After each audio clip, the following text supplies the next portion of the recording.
Hey, what's going on YouTube? Alabama Reloader here. So, making use of the little cell phone tripod thingamajig that my wife got me for my birthday.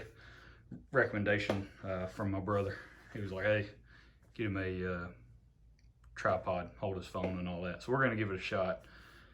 This one's a lot better than the other one that I have. I've got a little small mini tripod, but it's more difficult to try to set up around the bench and all that and actually get a halfway decent shot. So,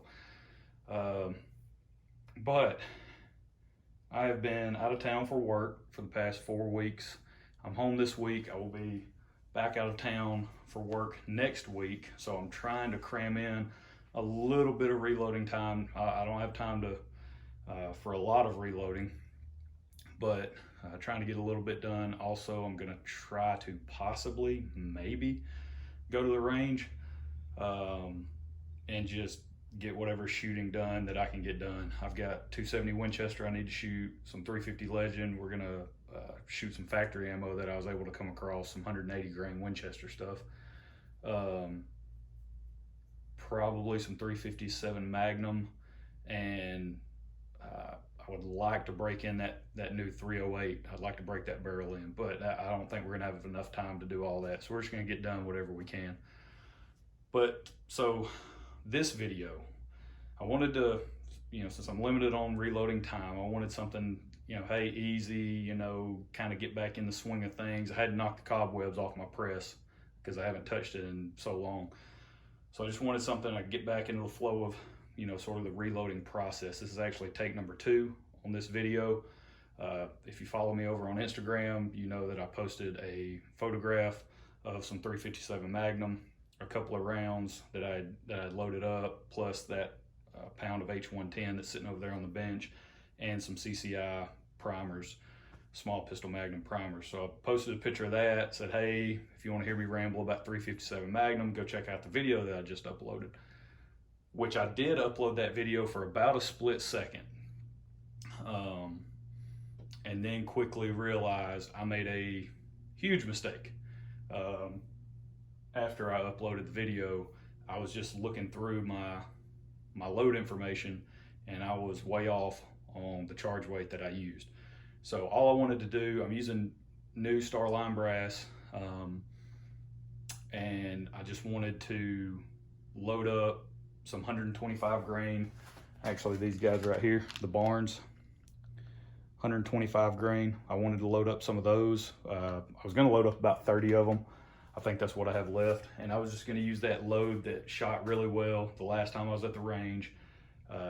It's 19.4 grains of H110. It has shot extremely well with the Hornady, the 125 grain XTP, and now the Barnes, their 125 grain bullet. So same point of impact, you name it, everything is exactly the same on the load between the two bullets. And so I was like, yeah, I'm just gonna load this up. This is easy, I already know the load is great. And then I'll just shoot a few to confirm everything whenever we get back over to the range. So I load up 10, I'm making that video. It's about a 30-minute video. Go in, do the upload process, sit down looking at my notes, and I was like, holy crap. Instead of 19.4 grains, I loaded those 10 rounds to 16.4 grains. For some reason, I had it in my head. Oh, daughter was out here helping me earlier. She left a little thingamajig out here. For some reason, I had it in my head that 16.4 was the load, and that is not the case. It's 19.4. So these 10 rounds here all need to be pulled. I'm just going to pull them. I haven't really looked at a lot of the data. I know for 357 Magnum rifle data, I think some of the lowest starting charges I've seen is around like 18 grains. So I mean, we're still, a grain and a half, maybe more below, some of the starting charges. So I was like, you know what, I don't really want to pull them, but at the same time, I'm not gonna run the risk by you know, shooting charges that are that far undercharged, right? So that's kind of where we're at with this video. I just wanted to walk through just some simple reloading, housekeeping stuff, and it turned into a fiasco. And now I'm making 2 videos instead of 1.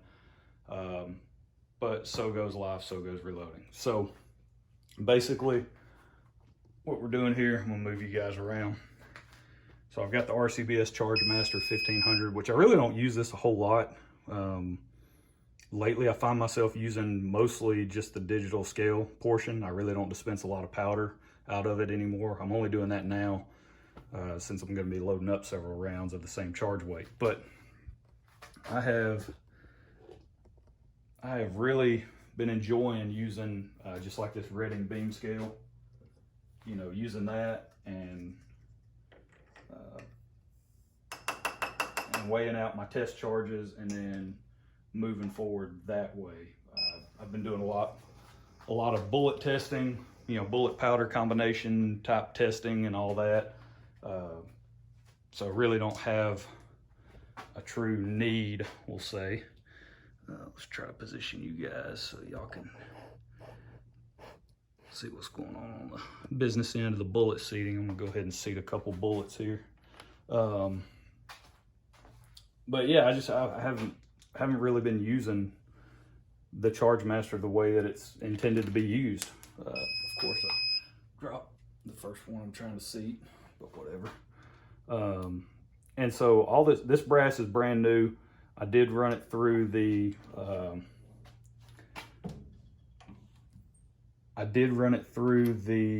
expander die to put just a very slight, and I'm talking slight it's like overkill of a word, flare on the case mouth. I don't crimp.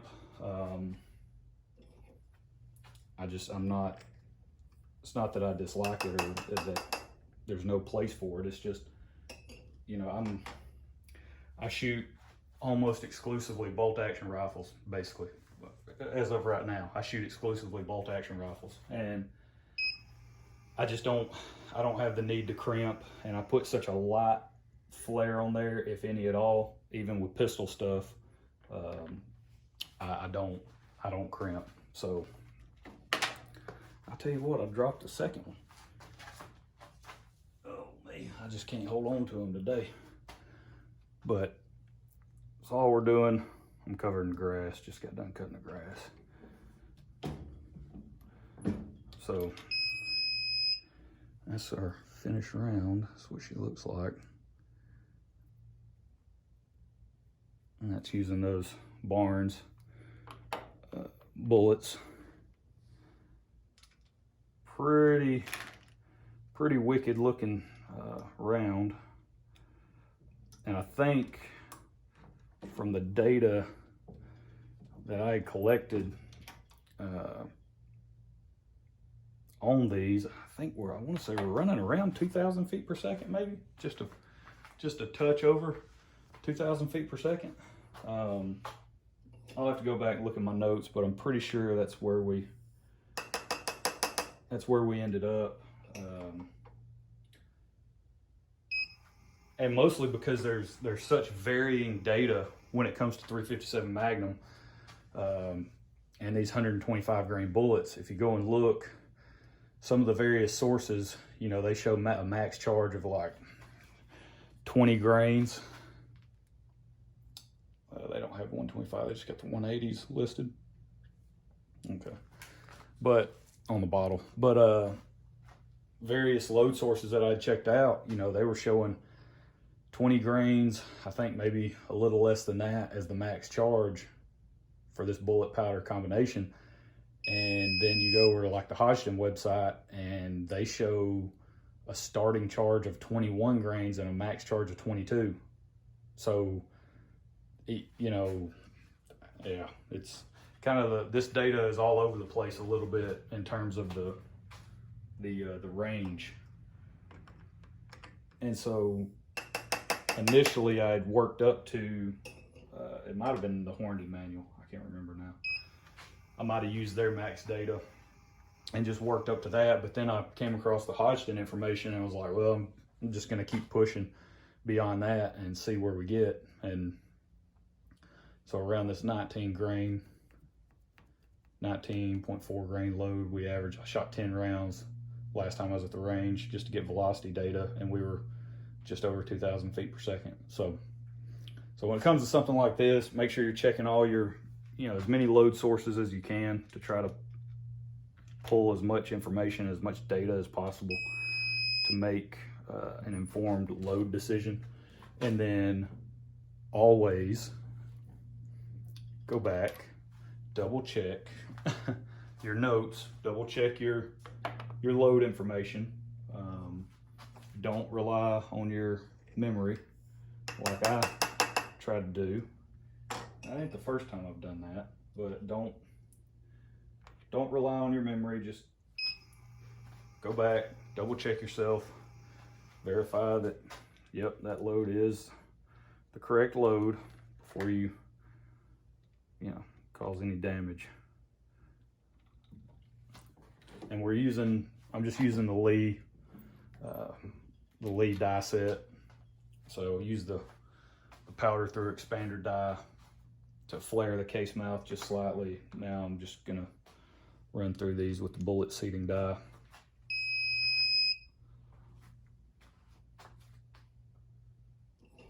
But yeah, the RCBS Chargemaster works great for, when you're doing something like this, you finally identify the load, and you want to work up several of them. Same kind of thing when I was working on that elk load for my buddy Richard and got him squared away with that. It's great to have a powder dispenser, that can throw your charges, and you can just sit there and let it do all the work, as opposed to hand weighing everything out. I'll let people down in the comments argue the accuracy of that, but whatever. Plus or minus a tenth is more than good enough for me and the shooting I do. So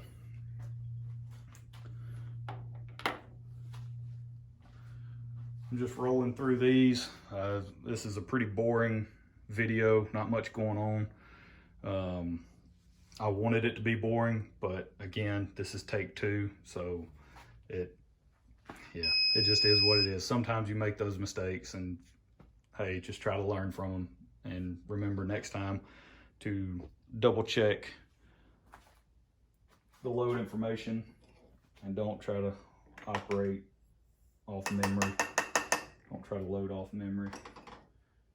But so coming up with the 357 Magnum, we've got, I've actually got some 140. I've got the Hornady FTX, the 140 grain that I want to test. I've got some Remington jacket hollow points, 158 grain and 180 grain that I'm going to be testing as well. So we've definitely got a lot of loading to do for 357 Magnum. It's just, I've got a lot of loading to do for a lot of projects at the moment. I've got to get started on, and I've got to get started on Richard's deer load for his 7mm 08. My phone will mess me up on that one. I think I hit the ledge of the loading block, and it was setting up off the case mouth a little bit, which is that's annoying for these loading blocks. That's about the only downside. But it's only if you're using a funnel that has this portion here is too long, and so it doesn't actually sit on the case mouth flush. So I had to kind of Dremel this one down a little bit. I may need to chop it just a little more even, but I had to Dremel this down so that way I could get it to where it's seating properly and not causing any issues. That's another thing you want to look out for. You definitely don't want to mistakenly undercharge or overcharge something by not paying attention to, you know, things like how your funnel is fitting on the case mouth and all that. I mean, all those things play a role. So that's really it. Nothing too wild. We're just dumping powder, measuring powder, dumping charges, and seating bullets. So super simple stuff, really basic, but again, I somehow managed to screw that up. And so just, yeah, that's it and that's all. Learn from my mistake on that one. But yeah, hope you guys have a good one. We'll catch y'all next time. Everybody have a happy Father's Day coming up.